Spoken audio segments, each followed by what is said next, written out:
Ton père est très stressé. Comment il s'appelle ton fils? Émile. Émile, ton père est très stressé. Faudrait que tu coupes maintenant ce passage.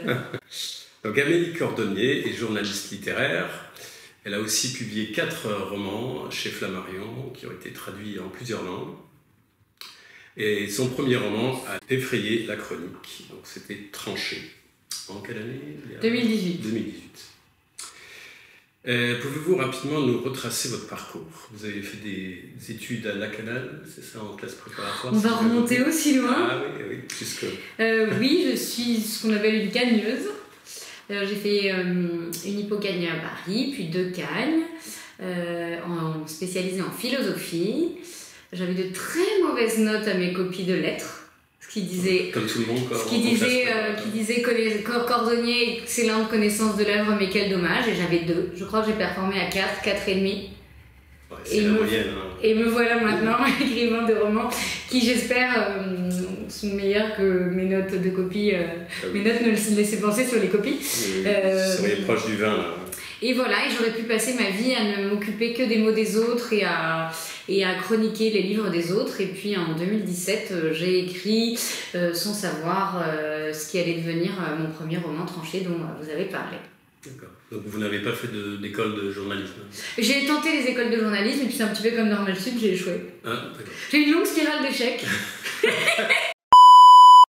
J'ai toujours raté de peu, en plus. Le concept de rater de peu oui, c'est très français ça. Est encore plus mortifiant, je crois, que de rater vraiment.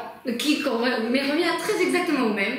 Oui, mais quand même, oui. Donc voilà, donc j'ai fini par me lancer dans la vie active en tant que journaliste. J'ai fait des stages, j'ai travaillé en tant que pigiste dans différentes rédactions.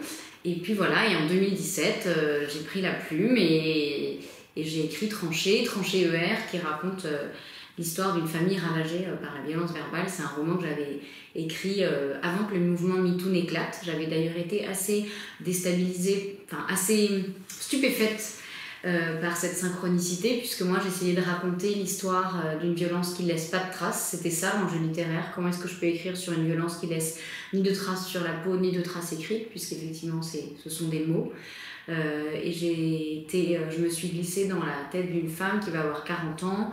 Elle ne peut plus supporter les mots affreux que déverse son mari. Elle se promet de prendre une décision. Elle hésite entre partir ou rester. Et on vit avec elle les 13 jours qui les séparent de sa date anniversaire à laquelle elle se promet qu'elle aura décidé si elle reste ou si elle s'en va. Et par ailleurs, c'est une histoire d'amour. Parce que ce type qui peut être affreux quand il dit des horreurs est par ailleurs un bon père de famille, jure toujours qu'il ne va pas recommencer. Et il y a des scènes de violence qui alternent avec des scènes de douceur, et c'est pour ça que c'est si douloureux pour elle d'imaginer le quitter. Et toute l'ambiguïté du personnage. J'ai oublié de dire que nous sommes dans les locaux de Flammarion. C'est possible de pénétrer dans les locaux de Flammarion. Nous sommes chez Flammarion. Si on est invité. Une très belle et bonne maison. Voilà, absolument. Oui. Donc pour discuter de l'œuvre d'Amélie Cordonnier, et notamment de En Garde, son tout dernier roman, qui est fabuleux. Je l'ai dévoré.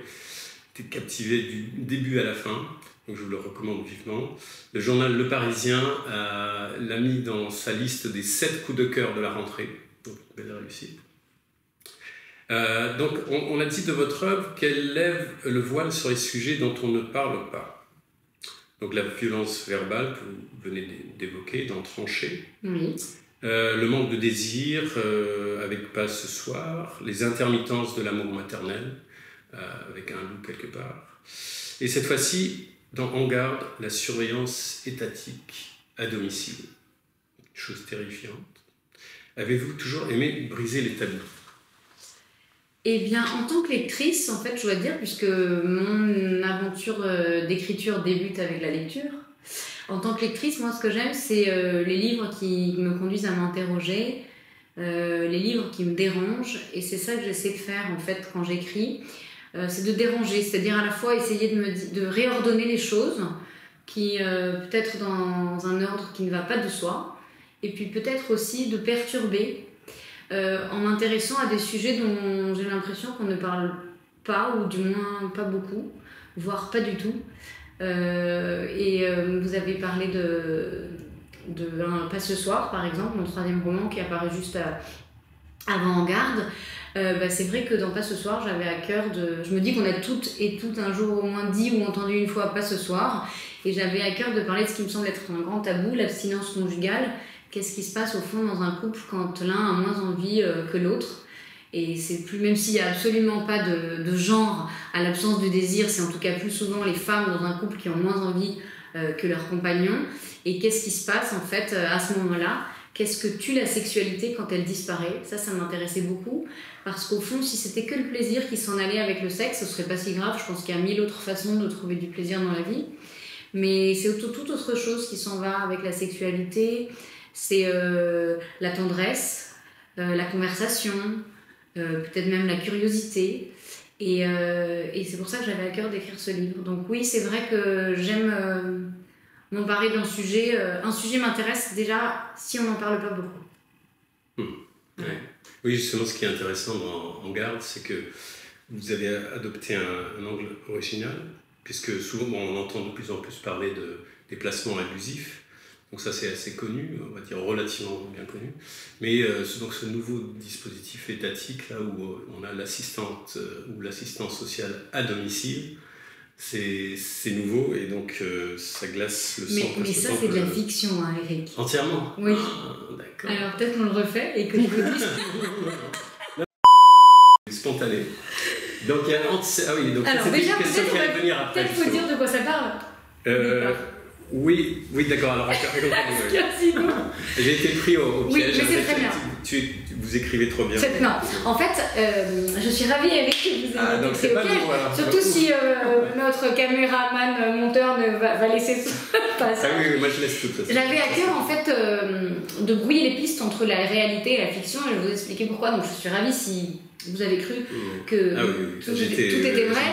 Mais non, En garde n'est pas un récit, En garde n'est pas un livre de témoignages, En garde est bien un roman. Donc je pars en fait de quelque chose de vrai, qui m'est vraiment arrivé pour de vrai. Et à partir de là, l'imagination prend le relais. Ce qui m'est arrivé pour de vrai, c'est que j'ai été dénoncée au sortir du premier confinement par un appel anonyme passé au 119. Et donc je me suis retrouvée du jour au lendemain soupçonnée de maltraitance sur mes enfants qui à l'époque avaient 7 et 14 ans. Et donc à ce moment-là, c'est assez vertigineux. Je ne dors plus de la nuit. Il y a énormément de questions qui tournent en boucle dans ma tête. Et surtout, j'ai très peur, et j'ai d'autant plus peur que je crains que les livres que j'ai écrits précédemment et dont on a parlé, à savoir Un loup quelque part et Tranché, servent de pièce à conviction contre moi. J'ai peur d'être d'autant plus suspecte qu'au moment où je reçois la première lettre qui me fait part en fait de cette enquête qui est déclenchée contre moi, on est en juin 2020 et Un loup quelque part vient de revivre sa vie en librairie, puisqu'Emmanuel Macron, en juin 2020, décide que les librairies sont aussi importantes que les magasins de bricolage, et donc elle rouvre. Et Un loup quelque part avait paru 3 jours avant leur fermeture, donc je me réjouis en juin 2020 qu'ils vivent de nouveau sa vie. Je raconte dans Un loup quelque part une femme qui perd pied, qui est à la limite de la maltraitance, en tout cas qui, de mon point de vue, qui est dans une très grande détresse. Et voilà que moi, à mon tour, je me trouve soupçonnée de maltraitance sur mes enfants. Et on a parlé de Tranché juste avant. En plus, donc, comme j'ai aussi écrit Tranché, quand même, qui est une histoire de violence conjugale, j'ai tout à coup très peur. J'ai l'impression que la fiction vient vraiment percuter ma vie et qu'elle renverse tout, qu'elle renverse à la fois ce que j'ai construit en tant que journaliste, puisque je suis aussi engagée sur ce sujet des violences faites aux femmes et aux enfants, des violences domestiques, à la fois ma vie de mère et puis aussi ma vie d'écrivaine. Et donc c'est assez vertigineux. Et c'est pour ça que j'avais à cœur de raconter... Je voulais écrire un thriller domestique sur lequel plane l'ombre de 1984 de George Orwell. C'est réussi. Merci. Mais en fait... si vous êtes tombé dans le panneau, enfin, si je puis dire, mais j'ai pas l'impression de piéger le lecteur, il y a aussi une note à la fin qui indique que ceci est une fiction. Oui, mais justement, on ne sait pas. Non, on ne sait pas quel point. Ouais. Mais en tout cas, c'est vrai que j'aurais très bien pu donner un autre prénom à mon héroïne, en fait. Et alors que c'est vrai que je me mets en scène, c'est pas forcément d'ailleurs ce qui m'a semblé le plus évident. C'est un peu la définition de l'autofiction. Voilà. Mais il y a une phrase au tout début dans le prologue qui dit: Eric, ce ne sera pas de l'autofiction, ce sera de la vivisection. Ouais. C'est une manière de dire en fait que je me suis servi de ce qui m'est arrivé comme d'un matériau romanesque en fait pour disséquer, et d'ailleurs en 4 parties puisque le roman en compte 4, disséquer en fait ce qui m'est arrivé pour interroger la question de la surveillance. Et en fait, raconter ma vie, ça m'intéressait pas particulièrement. Il y avait 3 ans qui avaient passé entre le moment où ça m'était arrivé et où je me suis mise à écrire. Pas ce soir avait paru. J'avais pas besoin d'écrire pour comprendre ce qui m'est arrivé. Parfois c'est le cas. Moi c'était pas le cas. En revanche, c'est vrai que j'étais assez obnubilée par cette question de la surveillance. Un peu traumatisée aussi par ce qui m'était arrivé, puisque ça s'est terminé très vite, la lettre. Ça s'est terminé dans la vraie vie assez long, ça m'a occupé assez longtemps pour me faire peur. Ouais. À ce moment-là, je découvre 2 choses qui me paraissent à la fois stupéfiantes et intéressantes d'un point de vue littéraire. La première, c'est qu'en fait chacun, et ça je l'ignorais, peut dénoncer son voisin. Il suffit de décrocher son téléphone, de composer le 119, de dire qu'on a entendu du bruit en fait, des cris, des pleurs. Chez vous, vous pourrez s'ajouter. Comme à l'époque de la Renaissance. Voilà, je ne vous souhaite pas, mais il suffit qu'on dise ça. La délation. Exactement. Il suffit qu'on dise ça, qu'on a entendu du bruit chez vous, qu'on se fait du souci pour vos enfants. Et à partir de ce moment-là, la machine judiciaire se met en branle et en fait une enquête est déclenchée. Vous vous retrouvez instantanément soupçonné, comme je l'ai été, de maltraitance sur vos enfants. Ça, c'était assez vertigineux, puisque j'estimais être une famille normale, si tant est qu'une famille normale existe. J'ai réfléchi à cette notion de famille normale. Je me suis dit, une famille normale, c'est une famille qui rit et qui crie. Voilà, ouais. Et une famille qui s'aime et qui s'engueule. Et peut-être même qui s'aime et donc qui s'engueule. Et donc voilà, c'est ce qui nous arrive. Donc je découvre que tout le monde peut se dénoncer. Ce qui rappelle quand même des périodes assez sombres, pour ne pas dire très sombres, dans l'histoire. Et donc, si j'avais donné un autre prénom à cette narratrice que le mien, eh bien c'était me priver, en fait, passer directement par la fiction, c'était renoncer à faire savoir cette chose absolument dingue et à peine croyable, au fond, c'est qu'aujourd'hui tout le monde peut se dénoncer. Et l'autre chose vertigineuse dont je prends conscience à l'époque, c'est qu'on ne peut absolument pas prouver qu'on aime ses enfants. Alors, on ne me demande pas de prouver qu'on aime mes enfants, mais on cherche à savoir si je les maltraite. Et en fait, on aura beau chercher, j'aurais beau donner toutes les preuves du monde, il y a un passage dans le livre que j'ai mis, j'aurais beau prouver de 1000 façons que je nourris bien mes enfants, que je leur donne 5 fruits et légumes par semaine, que je les couche pas très tard, que je leur raconte une histoire.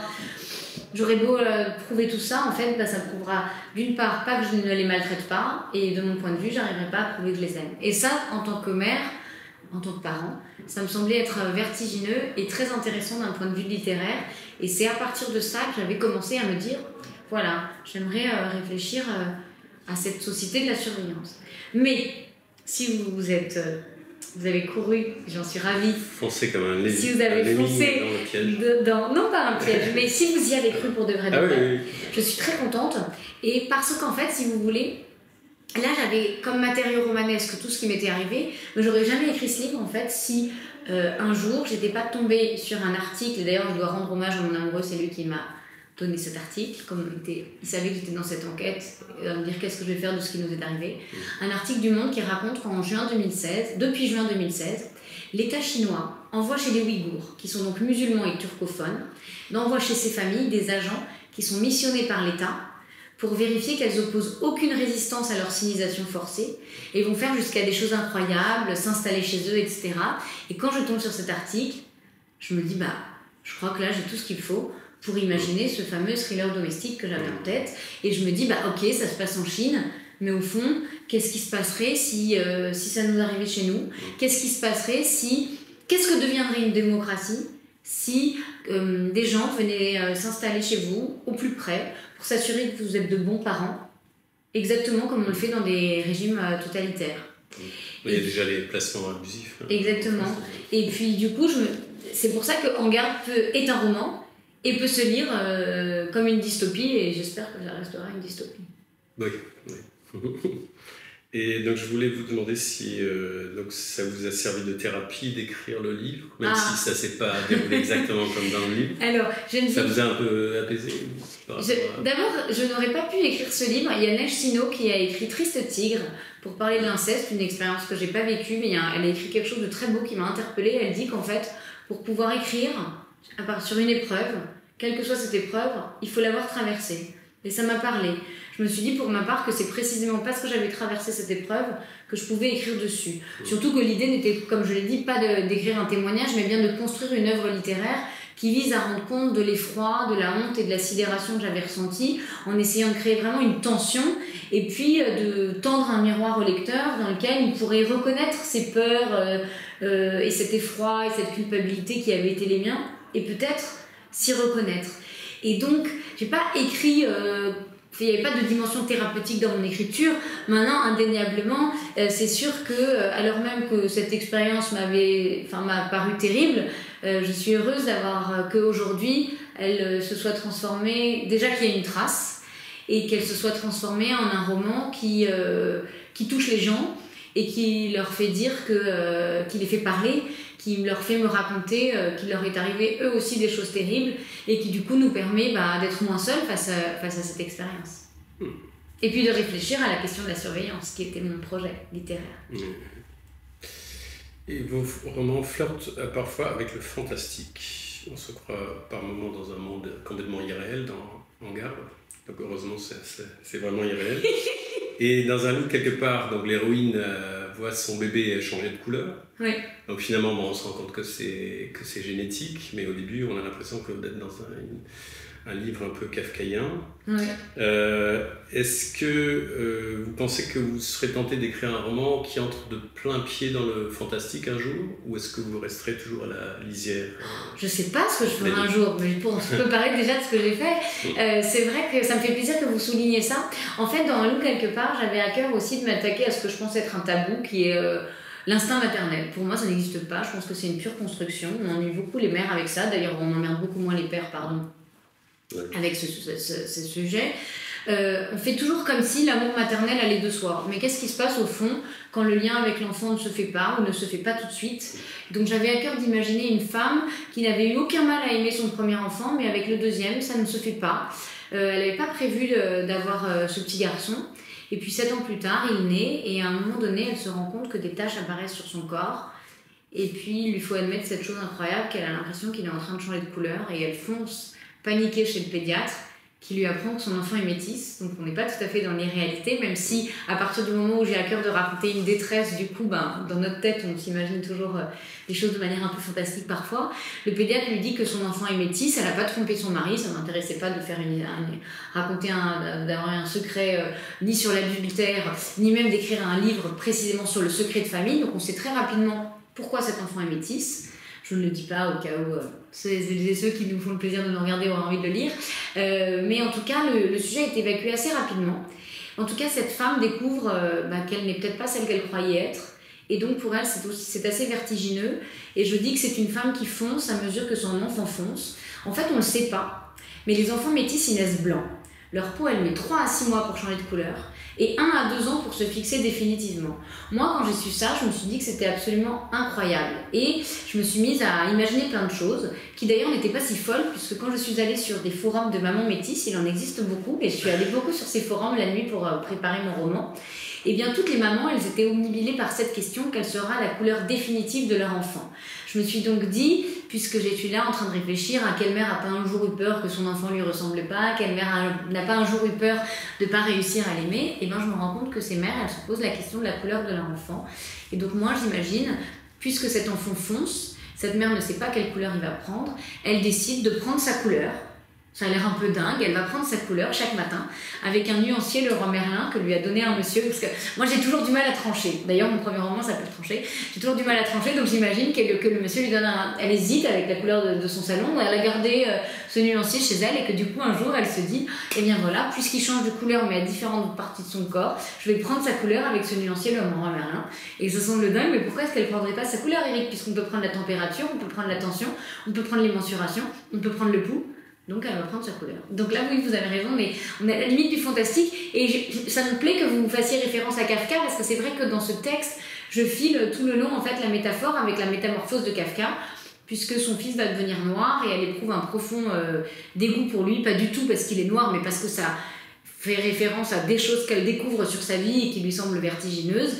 Et donc, c'est un livre aussi sur l'étrangeté. Qu'est-ce qui se passe quand l'étrangeté s'incruste, s'enquiste au cœur de notre intimité? Elle va voir son fils comme un cafard. Et donc, je file la métaphore avec donc, la métamorphose de Kafka, comme je viens de le dire.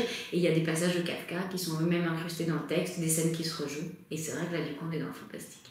Vous lisez beaucoup de livres du réalisme magique, on va dire. Non, pas du tout. Jamais? Non, pas particulièrement. On en lit très peu en France. C'est vrai. Il y a peu d'engouement pour le réalisme magique. Il n'y a même jamais eu de courant réaliste magique dans les années 80, comme dans les pays anglophones. et dans les pays d'Amérique latine. Et alors pourquoi ça? Pourquoi vous Je pensez sais pas, j'en sais rien. Les éditeurs fuient ce genre de texte fantastique? Non, regardez, la preuve, c'est que moi, il est bien. Oui, mais vous êtes à la lisière entre les deux. Mais moi, c'est ça qui m'intéresse. Ce qui m'intéresse, je crois que dans la vie, de toute façon, la question de la lisière et de la frontière, je crois qu'elle est très intéressante. Je disais tout à l'heure, on parlait avec En Garde de la frontière entre la fiction et la réalité, elle est bien plus ténue qu'il n'y paraît. Bah, surtout par exemple quand on écrit, ce qui était mon cas, puisque moi-même j'ai eu l'impression, comme vous l'expliquez, que ma vie elle était percutée par la fiction. Et puis effectivement, quand moi ce qui m'intéresse, comme c'est m'attaquer à un tabou, à chaque fois je passe la caméra dans la tête du personnage principal, du narrateur, qui d'ailleurs n'a jamais de prénom, sauf dans En Garde, puisque là je me mets en scène moi-même à travers mon vrai prénom et mon nom. Et donc comme je suis dans la tête de cette personne qui souffre pour différentes raisons chaque fois, ou qui perd pied, et bien quand on est dans l'imaginaire de quelqu'un, la frontière entre, je crois que tout est très poreux en fait, entre les peurs qu'on a mais qui ne sont pas forcément avérées, nos angoisses, nos hontes, nos culpabilités, on peut très vite basculer. Il y a toujours à la fois une part de fiction et de fantastique dans notre tête. Donc c'est peut-être pour cette raison, remarquez. Je me suis jamais interrogée, mais je vous en remercie de prendre conscience de ça. Et quelque chose qui m'a frappé, c'est que malgré le drame, vous mettez toujours une note un peu cocasse dans vos textes, et j'aime beaucoup ça. Et dans En Garde, par exemple, l'assistante sociale s'appelle Madame Tragique, ouais. Ou Tragic, c'est un peu serbe, on ne sait pas trop. Donc J-I-C à la fin. Et l'autre s'appelle le cousin, celui qui vient s'incruster chez vous. Ouais. Et alors, fuyez-vous le tragique pur et dur? Le drame. Question. Il y a des romans qui sont entièrement noirs, entièrement sombres. Non, j'aime les livres tragiques à partir du moment où ils conduisent à m'interroger et ils vont m'aider à remettre en cause des choses qui me semblaient aller de soi et qui ne le sont pas. Après, je préfère avoir de la lumière dans la vie. Je préfère toujours avoir une lumière au bout du tunnel. Et donc, autant j'aime chambouler et secouer, mais en fait...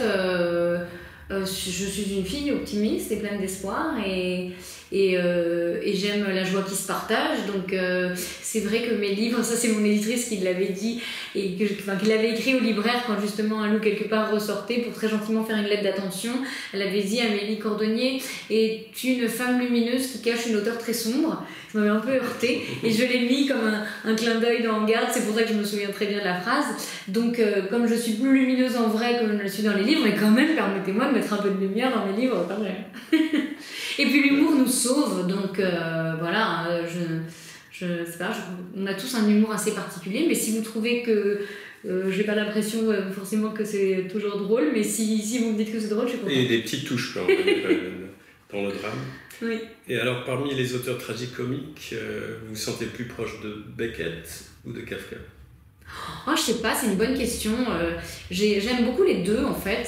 Et j'ai étudié les deux à l'école, comme on fait très sérieusement pour le coup en France. Beckett, c'est avec lui que j'ai découvert l'attente. Peut-être l'absurde, c'est vrai. C'est d'ailleurs des textes, c'est pas facile non plus Beckett. Peut-être qu'on le lit trop vite aussi, comme la Métamorphose de Kafka. Je me souviens très bien que la Métamorphose de Kafka, je l'ai racontée dans Un loup quelque part. Je l'ai lu, en France on le lit en 4e ou en 3e. Je me souviens très bien, il y avait une couverture Librio avec un cafard abominable sur la couverture qui me dégoûtait. Et j'avais pas compris grand chose en fait, je crois, à ce que ça raconte, la Métamorphose de Kafka. Et ça m'était resté en tête comme un dégoût. Et c'est pour ça que quand j'ai écrit, je me suis souvenue de ce texte. Et d'ailleurs c'est très intéressant en fait de savoir comment les textes qu'on a lus, les livres, qui nous ont plu ou pas plu d'ailleurs, mais qui nous ont marqués, nous habitent, peut-être malgré nous en fait. Ce texte est revenu à ce moment-là. Et je suis allée au théâtre récemment voir une mise en scène de la Métamorphose de Kafka avec des marionnettes. J'ai emmené ma fille. Et le fait que ce soit joué sur scène, sans doute, ça rendait les choses peut-être à la fois plus faciles du point de vue de la compréhension, mais plus terribles aussi, quoi. C'est des textes très forts, je trouve. Et comme Beckett et Kafka, vous avez un rapport assez ludique au langage. Vous avez bien les jeux de mots. Vous êtes très gentil de faire cette comparaison, mais... oui, mais Beckett adore les jeux de mots. Et alors je vous en cite quelques-uns. Oui. Donc cela serait le moment d'avoir avec lui une conversation à peur ouverte. Ou encore, j'aime bien celui-ci, j'ai la chair de trouille. D'entrancher la narratrice à échapper moche. Ouais. Est-ce que vous trouvez que c'est une valeur littéraire qui se perd de nos jours, le jeu de langage? Non, je ne crois pas du tout qu'elle se perde, mais en tout cas, moi j'ai à cœur effectivement jouer avec les mots, mais pas jouer pour jouer. Ce qui m'intéresse beaucoup, vous voyez Eric, c'est qu'en fait on passe son temps dans le langage commun, mais c'est le langage, c'est aussi ça qui différencie la littérature de la langue qu'on parle tous les jours, quand bien même il faut que la langue qu'on parle tous les jours trouve sa place en littérature, c'est que je crois que tous les jours on emploie des expressions sans s'attarder à ce qu'elles veulent dire, ou en tout cas on ne se rend pas forcément compte que les mots sont démonétisés, ou les expressions on les a tellement employées que c'est comme des pièces de monnaie, elles brillent plus trop, on se les échange comme ça. Mais d'un seul coup, quand on dit je l'ai échappé belle et qu'on se met à écouter je l'ai échappé belle, quand on va mal et qu'on l'a échappé belle, oui c'est vrai qu'on l'a plutôt échappé moche. Et puis la chair de trouille, ça m'est venu parce que moi je dis toujours que j'ai les poils. On a comme ça tous des expressions, je crois, en famille. Nous, quand on a eu très peur ou qu'on est hyper ému, on dit qu'on a les poils, quoi. Parce que ça veut dire les frissons, la chair de poule. Et donc j'étais en train d'écrire et je vais pas dire la chair de poule. D'abord moi quand j'écris chair de poule, je vois une poule. Donc je pas du tout la chair de poule, mais j'ai la chair de trouille, quoi. Et oui, ça m'intéresse beaucoup du coup d'interroger les expressions, de pouvoir jouer avec les mots et de les détourner. Et quand par exemple, de leur donner du sens, mais c'est-à-dire à la fois de leur donner du sens au sens de la signification, mais au sens de la direction. On peut les dévier, les réorienter, et du coup, on a tout un champ linguistique et un champ d'imaginaire inouï qui s'offre à nous, et je trouve que c'est ça qui est intéressant quand on écrit. Et je trouve qu'il y a assez peu d'écrivains français, surtout qui jouent avec le langage, comme vous le faites. C'est pas si répandu que ça. Bon, merci. Et aussi, un autre sujet qui n'est pas très répandu, c'est la sexualité, et les aspects positifs et négatifs de la sexualité et du désir féminin. Et dans Tranché, on lit « Tu es revenu à cause d'un jean qui épousait parfaitement tout son cul ». Ça m'a marqué. Et comme c'est son mari et qu'elle voulait le quitter, c'est vrai que le verbe épouser se trouvait bien. Oui, tout à fait. Ouais, très bien. Oui, je ne l'avais pas noté. Oui. Et l'héroïne du roman a pratiqué le sexe de rue avec son conjoint. On apprécie aussi. Oui, le sexe de rue. C'est le sexe de rue, oui. que j'ai dit. Oui, c'est tout à fait ça. Oui. Non, ça me fait plaisir, j'avais presque oublié. C'est bien. Oui. Je suis contente. Grâce à vous, je me rends compte. On en parle très peu dans les romans français, j'ai remarqué. C'est assez merveilleux. Est-ce que vous êtes d'accord avec moi qu'on en parle peu, justement, dans le roman de littérature générale? Oui. De moins en moins. Et dans les films, c'est pareil, il y en a de moins en moins. Dans les films, on pratique cette ellipse. D'un seul coup, on revient sur nos personnages qu'on avait vus dans la pénombre, et quand on revient le lendemain matin, ils se tutoient. Voilà, comme dans Stendhal. Ils se tutoient. Ils sont toujours maquillés. Exactement, ils se tutoient, ils sont toujours maquillés. Et nous devons déduire à leur tutoiement et au drap un peu froissé dans lequel s'enroule toujours parfaitement la femme. Ou les femmes, si pas maintenant on a la chance de voir deux femmes, on peut voir deux femmes en même temps la même nuit. On est enroulé dans un drap, qui n'est pas du tout froissé d'ailleurs. Et c'est vrai qu'on s'en tient là.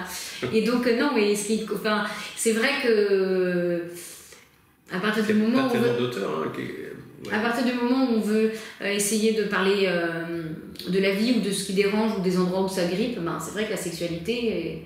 Et pourquoi vous pensez qu'il y en a de moins en moins? Non, je sais pas s'il y en a de moins en moins, mais je crois qu'on. Pratiquer l'ellipse autant. On dit quand même toujours que c'est amusant que nous parlions ça, mais j'étais il y a quelques week-ends une merveilleuse conférence avec Mazarine Pinjot et Claire Berest, et Claire Berest s'est mise à dire cette chose qu'elle a beaucoup de mal à écrire des dialogues et des scènes de sexe, et qu'on est d'accord pour dire que c'est les deux choses les plus difficiles et qu'on ne fait pas. Et donc la salle riait et tout ça, et nous-mêmes on riait aussi. Et j'ai dit à Claire Berest que j'étais entièrement d'accord avec elle, que les dialogues c'était abominable, et que je me débrouille toujours aussi pour pas faire de dialogue, de faire des discours intérieurs et tout ça. Et voilà, ce qui d'ailleurs évite quand il y a un petit silence de mettre des petits points de suspension, c'est pas possible. Et je lui disais en revanche, Claire, je ne me désolidarise pas du tout de toi, quand bien même c'est difficile, j'admets que je me suis collée, je me suis, confrontée à cet exercice de la scène de sexe, puisque j'avais oublié, vous avez raison, j'en avais écrit dans Tranché, c'est vrai. Et dernièrement, dans Pas ce soir, j'en ai écrit pas mal. Et ça me semblait d'autant plus dans un défi que dans Pas ce soir, je suis donc dans le corps et dans la tête d'un homme. Quand le roman s'ouvre, ça fait 8 mois, 2 semaines et 4 jours qu'il n'a pas fait l'amour avec sa femme et il en est très malheureux. Et comme je voulais raconter la souffrance que génère la disparition du désir, comme je le disais tout à l'heure, eh bien j'avais choisi qu'il ait 50 ans et une cinquantaine d'années tous les deux et que donc ils aient vécu un amour, une vraie vie amoureuse avant et sexuelle pour qu'on se rende compte de l'effet que ça fait quand ça disparaît. Et donc il fallait bien que je raconte ses souvenirs. Et donc dans ces souvenirs, il y avait du sexe. Bien. Mais si vous avez apprécié mes scènes de sexe, j'en suis ravie. À part Welbeck, je vois pas de... Enfin, il y en a très peu. Eric Reinhardt, un petit peu, mais... et on sent que vous aimez bien la poésie aussi. Oui. Votre texte se resserre parfois en vers. Et j'en cache plein. Est-ce que vous... J'en cache. Oui, en les sans cacher, oui. J'en ai caché Rimbaud, j'ai caché Baudelaire pas mal. Ouais. Il y en a beaucoup qui sont cachés, oui. Et vous écrivez des poèmes aussi? Non, pas du tout. Non. Et même adolescente? Oh, bah adolescente, on a tous écrit des poèmes. D'accord. C'est un cahier Clairefontaine que nos parents trouvent magnifique. Ouais. Et qui sont affreux, j'imagine. Oui, en général, oui. Mais remarquez, je trouve que quand maintenant, c'est aussi un aspect positif, car il y a des aspects positifs à ces nouvelles technologies qui nous rendent complètement accros, c'est que, oui, j'ai à cœur quand j'écris un message qui sonne bien, qui soit beau, qu'il invente quelque chose peut-être. Pas pour dire j'espère que le contrôle de maths s'est bien passé et je suis à Carrefour, mais pour dire des choses intimes, m'adresser aux gens que j'aime, on peut. Je trouve qu'il y a la forme courte, on avait découvert ça avec Twitter qui ne s'appelle plus Twitter et qu'on ne cite pas, mais avec les SMS, aussi quand on fait court, on est dans cette pratique-là, à la fois de la concision et puis peut-être de la rime, quoi. Alors, vous êtes journaliste. Diriez-vous que votre métier influe sur votre création littéraire? De manière générale, moi je dirais que dans ma vie, tout influe sur tout. Quand je suis avec mes enfants au parc ou que je les vois prendre leur bain, je vais leur voler des choses. Enfin, j'ai pas conscience de les voler, mais un jour ça va me revenir. Quelque part où j'ai une petite fille dans un bain, j'ai volé plein de choses à mes enfants dans leur bain. Les expositions que je vais voir rejaillissent sans que ce soit prévu. Parce que quand on est en train en fait, d'écrire un livre, je sais pas, c'est une sorte de... Enfin, pour moi, ça reste une magie, un miracle. Et j'ai toujours peur de ne pas y arriver. Et ensuite, c'est un peu ce que je disais tout à l'heure, on ne sait pas du tout comment notre imaginaire se connecte à nous et tout ce qui va charrier. On parlait tout à l'heure de comment la métamorphose de Kafka m'est venue tandis que j'écrivais un loup quelque part. Et donc, quand j'ai écrit Pas ce soir, je me suis souvenue d'enquêtes sur le sexe que j'avais pu lire. L'impact que peut-être a mon métier sur l'écriture, c'est la curiosité, mais on peut très bien être curieux sans être journaliste. Enfin, donc voilà, donc tout se nourrit, quoi. Il y a des films que j'ai vus au cinéma qui ressortent dans mes romans, les livres que j'ai lus, les conversations que j'ai avec mes amis, des gens que je vois dans la rue. Je crois qu'on est tous comme ça, à tout voler, quoi. On peut pas cloisonner, en fait. Et quand je lis un livre... quand je suis journaliste et que je suis là pour être au service de l'ouvrage que je lis et de l'auteur que je rencontre, je le fais aussi bien que si c'était pour mon propre livre. Et je me sens pas du tout dans une attitude schizophrène et je change très facilement de casquette maman, casquette amoureuse, casquette écrivaine, casquette journaliste, j'en ai plein. Mais je suis sûre que vous en avez plein aussi. Oui, comme tout le monde. Alors, vous voyez, ça change pas. Et justement, quels sont vos auteurs de prédilection? Ah, ça c'est une question. Alors disons que c'est peut-être pas très original, mais Duras a beaucoup compté pour moi. Et c'est je dirais, je la cite parce que c'est un choc que j'ai eu quand j'étais jeune, je sais pas, 18, 20 ans, de découvrir sa langue et de découvrir ses textes. J'ai inscrit d'ailleurs le livre L'amant dans Pas ce soir, comme un clin d'œil. C'est le livre... Non, est-ce que c'est dans Pas ce soir? Oui, c'est dans Pas ce soir.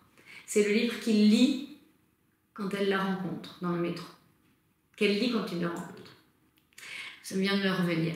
Voilà. Et puis, j'ai cette chance de par mon métier, en fait, de lire. Et je suis pas du tout une geek, mais ma grande excitation, c'est de lire 3 ou 4 mois avant tout le monde les livres avant qu'ils sortent. Et donc, j'ai cette chance, en fait, que les livres soient dans ma vie tout le temps.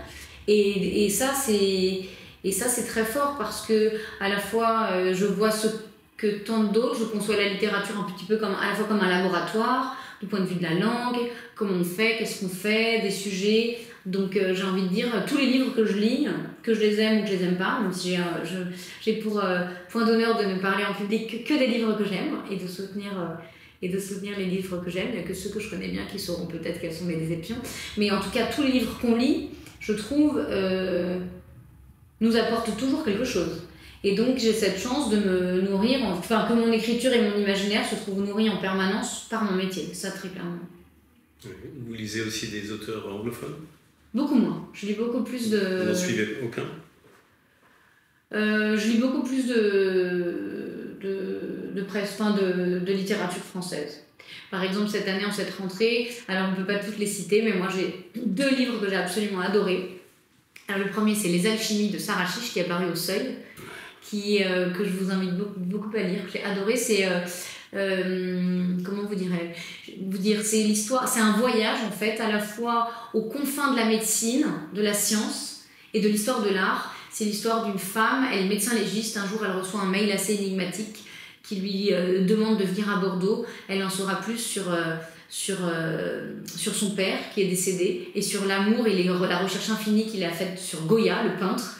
Et donc, en fait, on part comme ça dans une quête qui est à la fois artistique et à la fois pleine de suspense, puisqu'on va découvrir toute une enquête à la fois autour des parents de la narratrice et du peintre Goya et de toutes les recherches qu'ils ont faites. Et ces gens étaient étudiants en médecine, et j'en dis pas plus, mais j'ai adoré ce livre.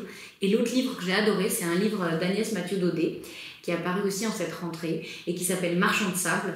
Et c'est un livre qui nous emmène en Sardaigne, sur la côte sarde. On suit le personnage de Suzanne, que j'ai absolument adoré.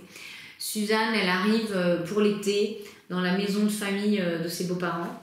Elle a épousé un très riche Italien, un peu genre les Agnelli de Fnac. Je coupe. Elle a épousé un très... Surtout que je me souviens plus comment elle s'appelle. Donc merci Émile, je reprends. Suzanne a épousé un très riche Italien, alors même qu'elle vient d'un milieu modeste. Et cet été-là, elle débarque donc en Sardaigne, sur la plage, dans la maison de sa riche belle famille. Et en fait, cet été, il ne sera pas du tout comme les autres. Elle va découvrir un secret et elle va, depuis la plage, et c'est ça qui est absolument génial, se livrer à toute une analyse de la société, en fait, italienne, et puis du monde de notre époque, parce que la plage, c'est un petit monde. Donc elle a des réflexions absolument inouïes sur l'écologie, sur ce que c'est que le couple, sur l'adultère, sur la famille, sur ce qu'on transmet à ses enfants. Enfin, c'est absolument jouissif. Et j'en dis pas plus, mais voilà, elle va faire une découverte absolument dingue, si bien que moi, en tout cas, c'était pas prévu dans ma lecture, mais je me suis mis à avoir un véritable suspense et à chercher avec Suzanne à déterrer quelque chose qui va, faire éclater la famille. Je n'en dis pas plus. Et vos films préférés? Oh, c'est dur de répondre à vos questions. Alors, en tout cas, les films qui... Vous pouvez en citer une centaine en même temps. Oui. Non, alors je vais parler des films qui m'ont beaucoup accaparé ces derniers temps. Alors, le dernier film que j'ai vu, et je ne suis pas la seule, bien sûr, c'est Anatomie d'une chute, qui a eu la Palme d'Or à Cannes. J'ai été absolument saisie de me rendre compte qu'il y avait... C'était des amis, d'habitude, je vais au cinéma depuis 25 ans, tous les vendredis. Et là, avec la sortie du livre, j'avais loupé plein de vendredis. J'avais deux amis qui m'ont dit « Amélie, il faut absolument que tu ailles voir Anatomie d'une chute, mais tu l'as vu ?» J'ai dit « Mais non, pas encore, avec les salons, tout ça. » Elles m'ont dit « Vas-y, mais on t'en dit pas plus. » Et en fait, quand je suis allée voir Anatomie d'une chute, j'ai été absolument saisie par les ponts qu'il y avait entre l'imaginaire de la réalisatrice et le mien. Ça m'a paru dingue. Je vais pas divulgacher pour celles et ceux qui l'ont pas vu, mais il y a de nombreux points communs entre nos deux livres. Et sinon, les films qui m'ont beaucoup accaparé ces derniers temps, alors j'ai beaucoup repensé au film sud-coréen Parasite de Bong Joon-ho, qui avait eu la Palme d'Or à Cannes, je crois que c'était en 2019. Et au moment où j'écrivais En garde, parce que c'est aussi l'histoire de gens qui s'incrustent. Et d'ailleurs, il y a une petite référence à Parasite. J'ai inscrit le mot Parasite une fois dans En garde. Et sinon, les films qui m'ont beaucoup... Ça faisait penser un peu à Boudu aussi, de oui, Gérard Jugnot. Oui, c'est vrai. En plus sinistre, le vôtre. Ouais. Et sinon, les films qui m'ont beaucoup habité pendant l'écriture d'En garde, c'est les films d'Hitchcock. D'ailleurs, j'ai placé un extrait de Psychose en exergue de puisque là je le lis, de En garde. Il faudrait que je le sache par cœur, ça serait beaucoup plus sérieux, mais je m'oublie toujours un petit peu, je ne voudrais pas. On est toujours pris à son propre piège et personne ne peut s'en sortir. Nous grattons, nous griffons, mais dans le vide. Et en fait, ça, c'est dans Psychose. Et donc, en fait, avec En garde, on ne sait pas comment on va faire pour réussir à composer le roman qu'on a en tête. Et donc, moi, je voulais juste, du coup, qu'on ait peur. Puisque l'idée, c'était d'essayer de donner peur au lecteur. C'est réussi, ouais. Bon, je suis contente. Mais comme je voulais essayer de donner peur au lecteur, sans savoir si ça marcherait, aussi peur que moi, ce que j'avais ressenti quand j'ai cru qu'on allait me prendre mes enfants et que j'ai été soupçonnée injustement d'être une mère maltraitante, et ben, j'ai eu cette conviction. Je me suis dit, je vais revoir les films d'Hitchcock. En plus, je me dis revoir. Comme un peu la cagneuse, on vous dit relire La recherche du temps perdu alors que tu l'as même pas lu en entier. Donc c'est complètement faux, j'avais pas du tout vu tous les films d'Hitchcock. J'avais un coffret de Père Noël chez moi d'Hitchcock, donc je regarde Psychose, Fenêtre sur cour, Les oiseaux, Sueur froide. Et là, je me dis, et puis d'autres, mais en tout cas ceux-là qui me marquent principalement.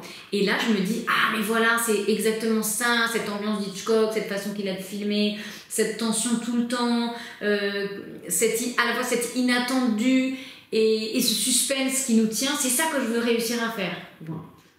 Très modestement. Et donc ce qui se passe, c'est que du coup je suis habitée par ces films, mais en fait en me replongeant dedans, je sais pas, ça me met dans une atmosphère, quoi. Ça plonge mon imaginaire dans une atmosphère particulière. Et c'est vrai que quand je regarde Psychose, pour le coup celui-là je l'avais déjà vu, mais je me souvenais en fait très bien de cette scène iconique.